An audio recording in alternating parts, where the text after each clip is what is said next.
So we're going to continue. We're going to motor through this series complex. This is week 12 as we're working through the Old Testament book of Job. We're still in a section in Job chapters 9 and 10 today where Job is responding to his second of three friends who have basically told their view of who God is and what he does. And we've looked at the last couple of weeks why his friend is off, and he's declared that. So today's a bit of a continuation of last week. If I'd had enough room to put it all in one, I would have, but I didn't. And so we're going to sort of finish up his thought in a different way. So we looked at Job chapters 9 and 10 last week in more of a philosophical lens. We looked sort of more high-end thoughts about Job's response to his friend here, Bildad. And so this week, we're going to look at the same chapters 9 and 10, some different parts of it, but we're going to look at a more practical level. And so last week, we looked at what we called the problem of evil, or it's called theodicy, and we looked at 4 arguments against God's goodness, and we tried to, I think, fairly successfully refute those to show that God is indeed great and he is good. And so on a practical level, we're going to look at the same sort of idea, but how it affects us more day to day. And what we're going to do is Job is, as we know, suffering a great deal. He's experienced unimaginable loss, and now he's going through unimaginable personal, physical pain, mental anguish, and really spiritual anguish. But the way that he has chosen to view and express and approach this suffering is what's helping him to endure it. And so what I want us to do is look at what he's looking at in the way he's looking at it so that we also can endure any suffering that we might face. And I think the main way we're going to phrase this and frame this today is Job is seeing his suffering, and I want us to see our suffering as sanctifying suffering.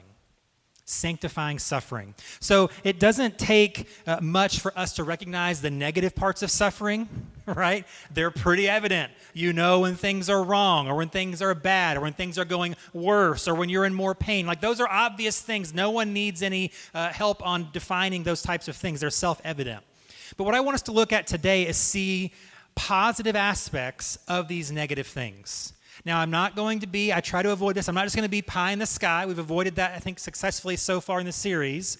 We're not going to ignore reality. We're not going to say those things that are happening aren't happening. That's not helpful. It might, for a short period of time, you can fool yourself, but then you suffer long enough, hard enough, and it just doesn't work anymore, so it's not a good strategy. But we are going to see sanctifying suffering. We're going to look at 5 principles today that Job looks at. There were 7. I cut it down to 5, so anyway, we'll see if we can get through it today. There are 5 sanctifying principles of suffering that Job sees, and I want us to see as well. So let's just hop right into it and see how we can view our suffering in this sanctifying way. Here's principle number 1. God is seen more clearly in the presence of suffering, not less. God is seen more clearly in the presence of suffering, not less. Now, this is somewhat subtle that Job is sort of starting to flesh out, but look with me at the beginning of Job chapter 10. He's going to show us something here that points to this idea, and we'll see how it applies to our lives as well, too. So Job chapter 10, verses 1 and 2, here is the middle of his response in this chapter. He says, I loathe my life. I will give free utterance to my complaint. I will speak in the bitterness of my soul. But look what he says. I will say to God, do not condemn me. Let me know why you contend against me. So again, in all of this pain and suffering and loss, Job is still looking to God. He sees God maybe even more clearly now than he did weeks or months ago before all of this tragedy befell him. He says, I will say to God. An interesting thing that we need to see, and hopefully you have seen this, and maybe I've not explained it well enough, but a lot of Job's response is a mix between talking directly to his friends briefly, and then a lot of what he says after that is more of a prayer to God. He even says it here, I will say to God, why do you contend against me? So even in his complaint, it's directed as a prayer to God. That's why in all that he says, even at the beginning in chapters 1 and 2, he hasn't spoken incorrectly against God. And when he's trying to correct his friends, what he says is right. When he addresses his grief and his pain to God, he's right in doing that. As we'll see at the very end of this book, when God speaks, God's the last person to speak, and he acknowledges that Job has done the right thing. Even though he said some crazy stuff, and maybe even you would think accused God of some things. God's like, you're directing it to me and I can take it, and that's what I want. I want that dialogue with you. And so that's why he can see this as sanctifying suffering. It's an honest, raw, out loud sort of prayer. We looked last week at a quote. I'm going to come back to it because I want us to see the other side of it. I told you we'd do this. So Sam Harris, about 15 years ago, wrote this work, Letter to a Christian Nation, and he's a very famous atheist, public intellectual. And his argument in being an atheist against God's existence is because of the existence of suffering and evil in the world. So look at it again. Here's what he says. He writes this: if God exists, either he can do nothing to stop calamities, or he doesn't care to. God is therefore either weak or evil himself.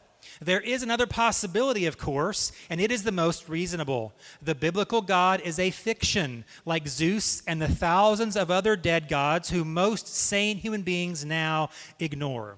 So his reasoning is, if God is so great and so good, basically the universe should just be rainbows and unicorns all the time.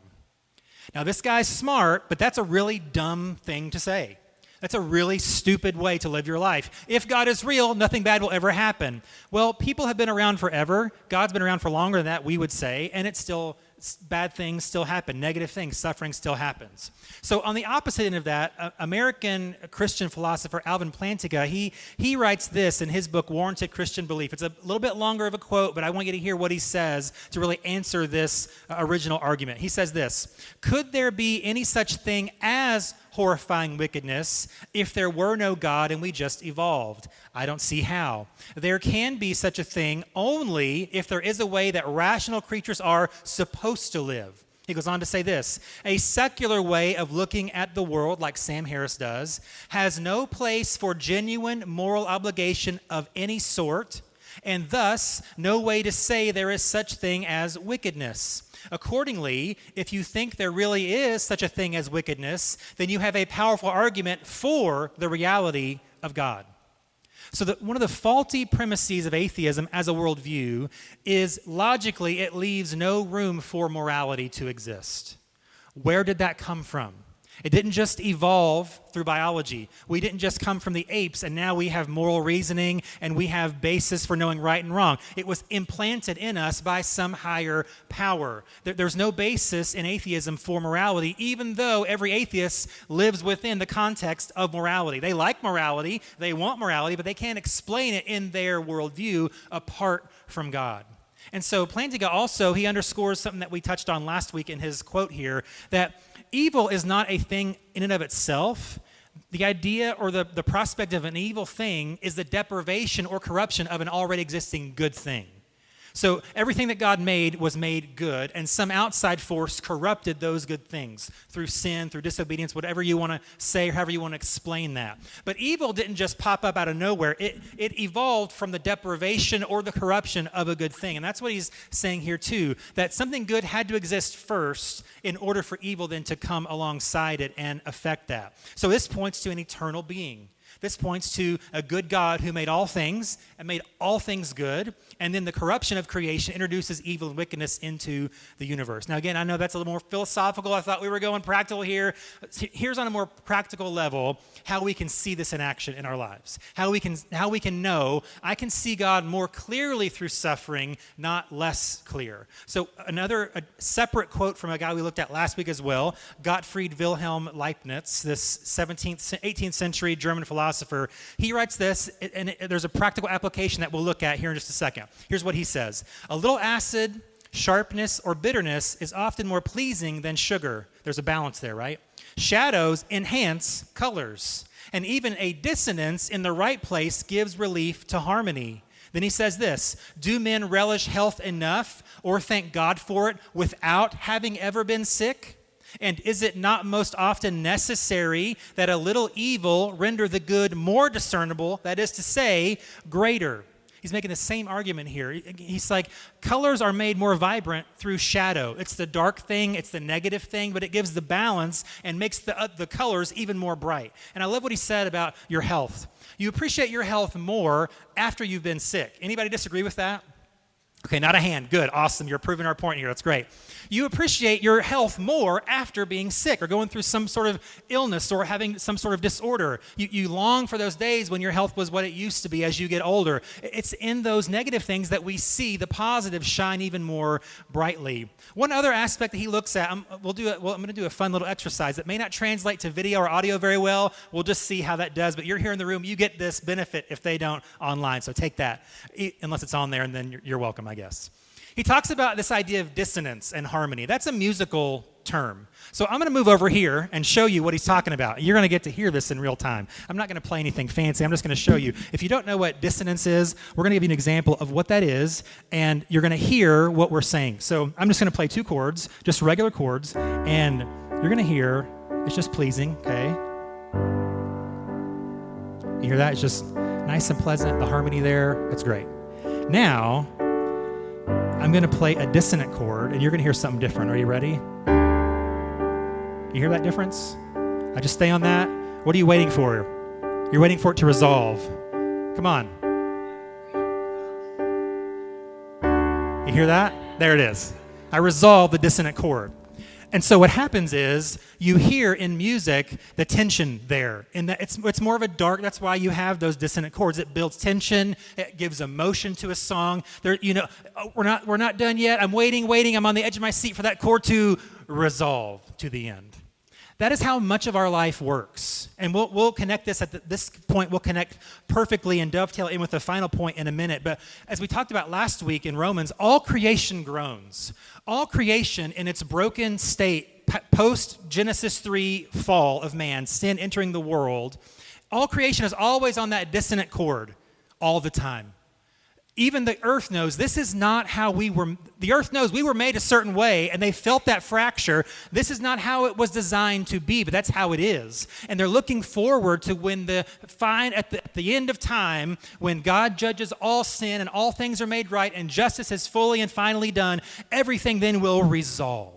So they know there's something more. We know there's something more, and that's why we can see God even in the midst of suffering, sometimes even more clearly than in the good times. So that's a great principle to help us see our suffering as sanctifying in nature.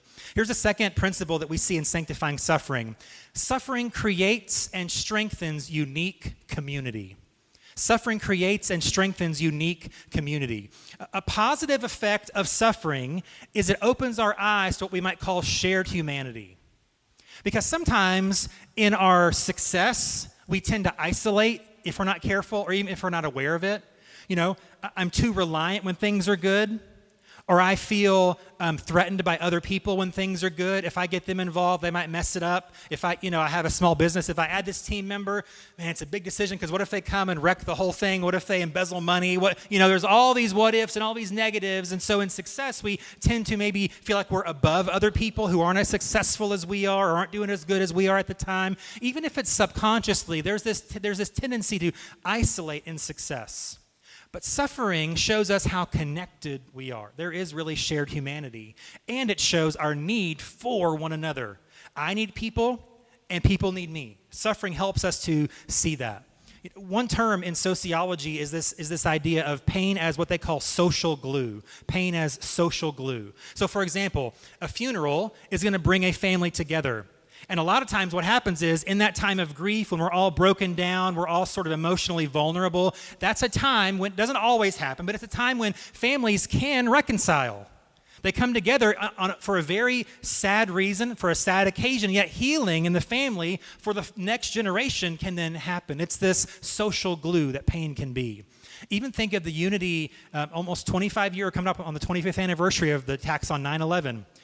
You remember, if you're old enough, and I'm old enough, okay, I am. I was in high school when this happened. But you remember the national unity for a while? I mean, immediately, we were attacked.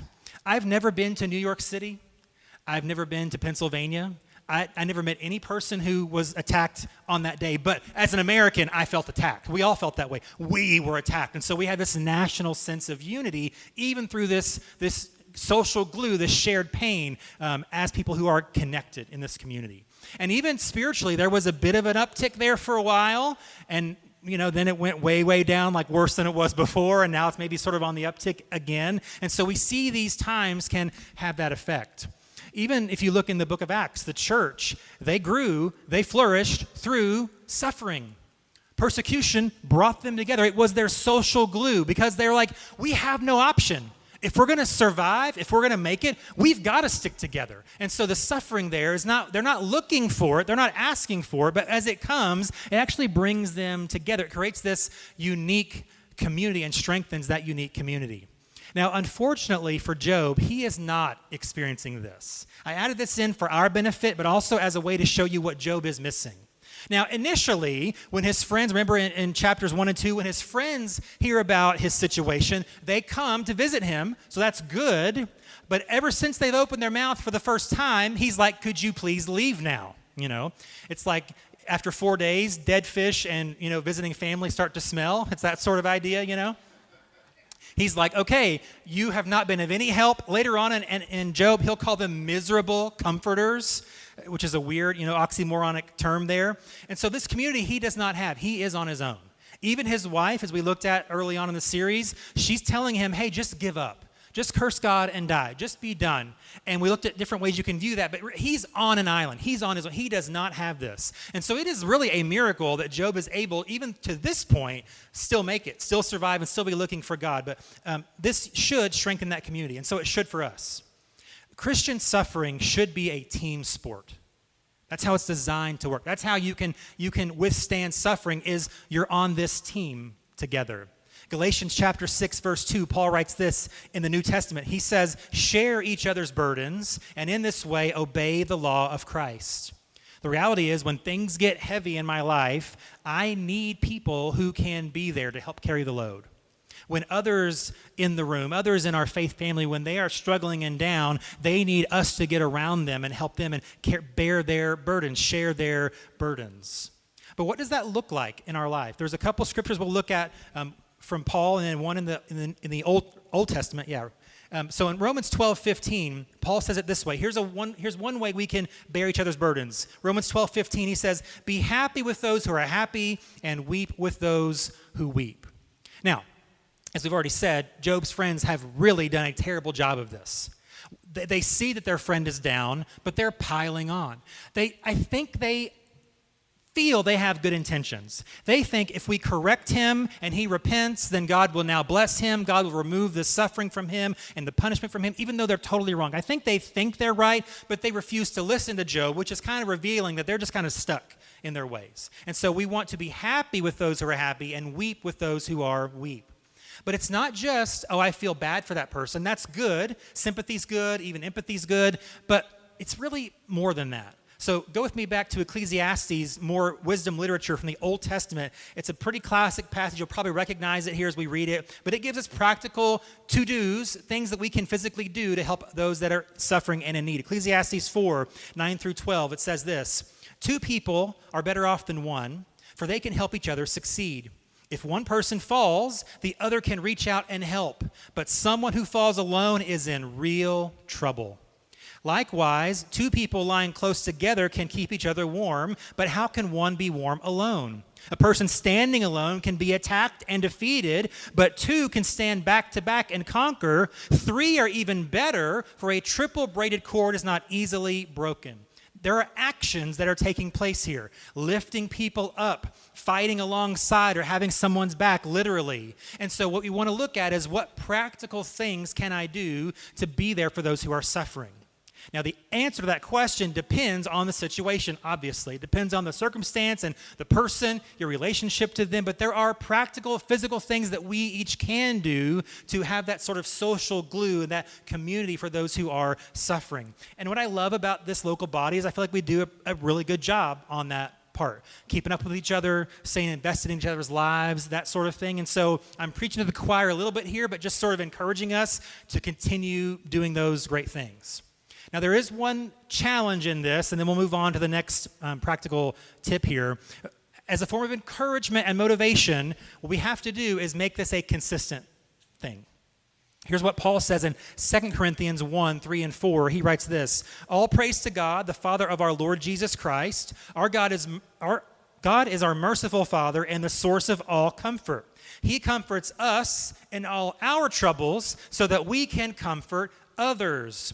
When they are troubled, we will be able to give them the same comfort God has given to us. So it is good, it is positive that I'm comforted in my time of need. It's good that God is my support, others are my support when I am suffering. But it should be reciprocal, right? It should just not be take in, but it should then be to give that out. So we want to keep that in our minds, that this is a consistent sort of life cycle type of thing.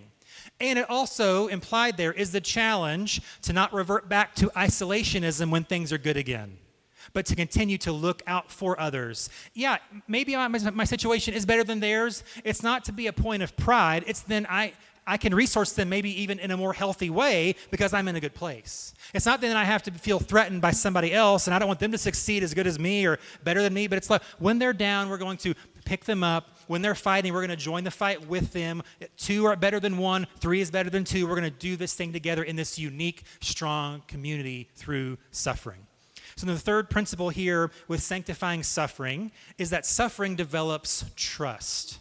Suffering develops trust. Again, despite all of Job's suffering that he is enduring, he continues to come back to God because he trusts him. Back to Job chapter 10, go down to verse 12, and look at what Job says. In the middle of this, verse 1, I loathe my life, right? But down to verse 12, he says this about God. You gave me life and showed me your unfailing love. My life was preserved by your care. Look at what he's saying about God in the midst of extreme suffering. He knows it was God who gave him life. He knows that God is the one who has not failed him, your unfailing love. And he says it's preserved his life, God's care. And you look at Job's situation, he has no physical, obvious reason to react this way. But that's why he sees it as sanctifying suffering. It's doing something greater than I can understand. It's doing something deeper than I'm even aware of in the moment. I'm looking to God who gave me life, who's preserved my life, who doesn't fail me, who always cares for me. That's what this sanctifying suffering is all about. And this connection might seem strange, but Peter in the New Testament makes the exact same connection. And he gives us encouragement on that as well. So go back in the New Testament there, the end of the Bible there, to 1 Peter chapter 1. And Peter makes this connection as well. So let's look at it just for a second. 1 Peter 1, verses 6 through 9. Peter says weird things here. He says, so be truly glad. There is wonderful joy ahead, even though you must endure many trials for a little while. These trials will show that your faith is genuine. It is being tested as fire tests and purifies gold, though your faith is far more precious than mere gold. So when your faith remains strong through many trials, it will bring you much praise and glory and honor on the day when Jesus Christ is revealed to the whole world. And then here's the part I want us to focus in on here. You love him, that's God, you love God, even though you have never seen him. Though you do not see him now, you trust him. And you rejoice with a glorious, inexpressible joy. The reward for trusting him will be the salvation of your souls. So the wild thing about the Christian faith and the Christian life is what tends to be, what I think Peter is saying and what Job is showing us here is the more we suffer, the more we can and should trust God. It doesn't seem on the surface to make any sense at all, and yet it's consistently through the scriptures. Even Hebrews tells us that faith is the substance of things hoped for, the evidence of things not seen. This faith thing is, sort of flying blind. It's sort of this idea of I don't know what's happening next. I don't know what's coming next. I don't know why what happened to me even happened to me yet, but I still trust God in all of that I don't understand. So that's what we see here. I'm going to quote now, a lot of quotes today, but I just want you to see kind of a well-rounded view of what we're talking about. A name that a lot of you in our small group will recognize, A.W. Tozer. Hey, you recognize that name? Hey, it's not the book that we're studying right now. It's a different work. It's called The Root of the Righteous. But in this work, I want to share with you 2 quotes that he shares here about the other side of trust. So what we're saying first is, suffering can lead to more trust in God from us. But there's also a different side of this trust. It goes the other way as well. It's not as fun or as pleasant, but it's very important. So here's what A.W. Tozer writes in The Root of the Righteous. He says this: "It is necessary for God to use suffering to discipline and purify his people. It is doubtful whether God can bless a man greatly until he has hurt him deeply." Now that's really strong language there, but I can't really argue against it, okay? It comes back to what we've said previously in this series, that suffering is not punishment, it's a test, and those are different things. We don't see a teacher as evil for giving a test, that they're doing their job with their classroom. God is the same way. Whether he causes suffering or allows suffering, whatever way you want to look at that, it's the same idea. We are being tested in certain ways to see not just what I say I will do when times get tough, but now when times are tough, it shows me, reveals to me what I will do. It's not just what I say I believe when life is going just fine. It's what do I actually live out when things are not going fine. There's no other way to reveal that than through suffering. And so that's what he does here. It's more than theory. It's more than hypothetical. It is reality when suffering is there. And if Jesus is right, and he is, that we should expect suffering if we follow him, and we will, this is why Peter says we shouldn't see it as a strange thing, but instead we should embrace it. So a second quote from this same work by Tozer, a little bit longer, but catch what he's saying about how, I'll tell you the crux of it, and then we'll read the quote. So basically what he's going to say is, suffering is a way for God to see if he can trust us. Here's what he writes: "The flaming desire of us to be rid of every unholy thing and to put on the likeness of Christ at any cost is not often found among us. We expect to enter the everlasting kingdom of our Father and to sit down around the table with sages, saints, and martyrs, and through the grace of God, maybe we shall, yes, maybe we shall. But for the most of us, it could prove at first an embarrassing experience. Ours might be the silence of the untried soldier in the presence of the battle-hardened heroes who have fought the fight and won the victory and who have the scars to prove that they were present when the battle was joined." Do you see what he's saying there? It's like, I don't want to be embarrassed when I get to heaven and all the stuff that I complained about that was meaningless or silly, and I'm sitting next to like a saint who was beheaded in the 4th century. Those stories are not the same. That suffering is not equal. And so what God does is he tests us through suffering to see how he can trust us in life. That may not sound, very PC, but I don't see how you can argue against that. The question is, can God trust me? Well, I hope so. But the other question is, how do I know?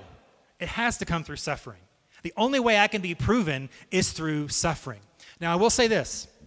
I'm not going to go out of my way to seek suffering out, okay? I'm just not going to do that. Yes, God, please bring it on. Not necessarily, okay? No one's going to do that.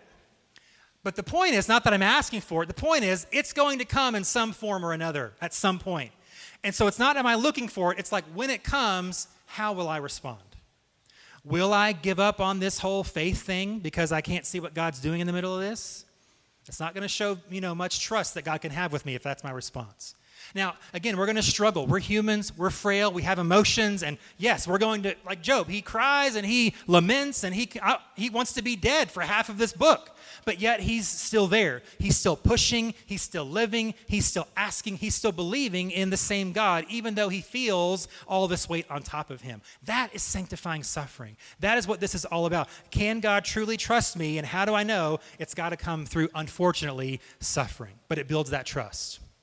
Here's the fourth point here. The fourth principle of sanctifying suffering is this. Suffering reveals to us God is who he claims to be. Suffering reveals to us God is who he claims to be. So last week we argued that God is great and God is good. And so just as we just talked about, just as suffering tests us, suffering also tests God in a way where he can show himself to be faithful. Again, if there's no test, how do we know how good God is? Again, it compares the good and evil. If evil is only the deprivation or the corruption of the good, it's the same thing with suffering. How am I ever going to know how good life can be if I never suffer? How then can I know how good God can really be if I never suffer? If I never have to endure anything hard, my faith is not really necessary at all. But that's not the way it works, fortunately. Let's go back we'll look at Job, 3 quick verses here, back to back to back. These last two points are pretty short. So in Job 9, verse 10, back to Job 9, in this section here together, here's how Job describes God. Like we looked at it last week. He says, God does great things beyond searching out and marvelous things beyond number. I keep repeating myself here, but you have to see this. You have to see this theme. Despite all the suffering of Job, he still declares the greatness of God. We cannot overstate that. I mean, I could say it over and over, and I'm not going to say it enough because we need to hear it. I need to hear it. When suffering hits me right between the eyes, when the worst thing you could ever imagine happening to you actually happens, God is still great. Job declares that in Job 9, verse 10. Let's skip down to Job chapter 4 again. In Job chapter 10, verse 4, Job asks, these are rhetorical questions, but here's what he asks to God. Have you eyes of flesh? Do you see as man sees? The answer to those is obviously no. We already declared God is great. He's above. He is other than we are. But he's sort of doing this to build his own faith. Okay, God, I get it. You're bigger than me. You're greater than me. And that's sort of the next point that kind of goes together. So, and then down in verse 13 of Job 10, Job says this, yet these things you hid in your heart. I know that this was your purpose. Again, the otherness of God is being acknowledged here. What Job is really saying here is, even with do you have eyes of flesh? Do you see as man sees and God having a heart? What he's saying is, God has made me in his image, not the other way around. Sometimes we missee suffering because we think that God owes me something or that God has to do this. But no, I'm made in his image, not the other way around. And Job believes in God's sovereignty. God sees things that I do not see. God sees things that I cannot see because I'm not eternal. I can't see time, the whole span of time at one point above time. I can't do that. So God sees what I do not see and what I cannot see. And as Job declares here, God always has a greater purpose than I'm aware. Always. Isaiah, it says God, his thoughts are higher than ours. His ways are greater than ours. Job is saying the same thing here. He says, you've hid it, what's going on. And that was your purpose. But you don't see the things the way that I see them. You don't see things the way that I do. And so that's the fourth principle here of sanctifying suffering, is just releasing those things to God. Being okay with not being in complete control. Being okay with God having things hidden from us that we can't see, reasons that he has that we might never know. Sanctifying suffering pushes through those unknowns and trusts him all the more anyway. Then here's the final point as we start to wrap it up. The final thing that maybe this is the most motivating one, I kind of saved it for last for that reason, is this. Remember, this is not all there is. This is not all there is. So Job has not really overtly said this yet, but his attitude shows this is his heart. He knows there is more to all of this than I can see. There is a larger plan here. God is up to something behind the scenes, cosmically in the heavens, it's just bigger. There's more than what I can see here. This is not all there is. Remembering that is going to help us to look up and look forward, and hopefully will be a great source of hope as we endure suffering. And so let me give you a couple more quotes as we close that hopefully will practically minister to you. So the great 20th century Welsh pastor, Dr. Martin Lloyd-Jones, he wrote this. He says this, "Let us not therefore be stumbled when we see surprising things happening in the world. Rather, let us ask, what is the relevance of this event to the kingdom of God? Or, if strange things are happening to you personally, don't complain, but say, what is God teaching me through this? We need not become bewildered and doubt the love or the justice of God. We should judge every event in the light of God's great, eternal, and glorious purpose." What Dr. Lloyd-Jones here is reminding us is that God always plays the long game. God is doing things generationally, and we're worried about like this week on the calendar. He's always playing the long game. This mindset for us is so crucial because what it will do is it will keep us from seeing everything bad happening to us as a conspiracy The world's out to get me. No. God has a bigger plan. This is not all there is. There's more that's happening than I can see. It will keep us from being chronic complainers about every little thing all the time. There's something bigger, something better. It will keep us from giving into hopelessness and despair. There's a master plan at work, even if I can't see it. So we become aware that our lives are part of this bigger plan. So we might ask, and it's okay to ask this, you might ask in your suffering, why me? But that's not the only question you ask. If that's the only question you ask in suffering, it's going to be way more miserable than it could be. You can ask that, but also what he's saying here is also what we should ask is not just why me, but what now? God, what are you doing with this? You have a purpose for everything. Like even the appendix, God, you have a purpose for that. Even gnats, you have a purpose for a gnat. I don't know what it is. I can't explain it, but there's a purpose. So God has a purpose for everything, even and maybe especially the suffering that we face. That's the epitome of sanctifying suffering. That's what it is. Let me give you one more example of this as we close. You've probably heard of her story, but if not, I got a picture here of Johnny Erickson Tada. So in 1967, at age 17, she had a diving accident, and in one moment, this soon-to-be, going to college with her life in front of her is now quadriplegic, losing the use of her hands and her arms and legs. So she's in, obviously, intense, she survives, but she's in intense, therapy for months and months and years. And she even writes in one of her works that she had the desire to take her own life, but not the physical ability to do so. If she had the ability to do so, she would have killed herself 50 years ago. But she said that's almost like a blessing from God that she wasn't able to physically. But as she's going through this rehab, she discovers she has this hidden talent she never knew she had. She puts a paintbrush in her teeth and paints these beautiful pieces of artwork. And so in the coming years, as this kind of takes off, her story becomes well known. You've probably heard of her, for years and years. So in the 50 years since this accident, she's written over 40 books. She's hosted a nationally syndicated radio show. She's spoken all over the world, and she's encouraged millions and millions of people on what sanctifying suffering can look like. And so here is how she describes, in her work, When God Weeps, her own sanctifying suffering. Listen to what she says. God cares most not about making us comfortable, but about teaching us to hate our sins, grow up spiritually, and love him. To do this, he gives us salvation's benefits only gradually, sometimes painfully gradually. In other words, he lets us continue to feel much of sin's sting while we're headed for heaven, where at last, every sorrow we taste will one day prove to be the best possible thing that could have happened. She understands sanctifying suffering. She sees this is not all there is. Our ultimate hope is there is a life that is yet to come.